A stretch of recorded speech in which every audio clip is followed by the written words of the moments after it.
Your resume is really interesting. I see a lot of achievements, including a high school award. Hey, it was an achievement, right?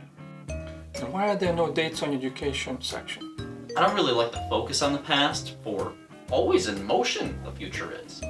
Have you read my skills yet? Not yet. Where can I find it? Third page. It should be between the community service and the reference from the adult daycare. You applying to be a data analyst and you put down a dog walker for your experience? Hey, Experience is experience. So did I get the job?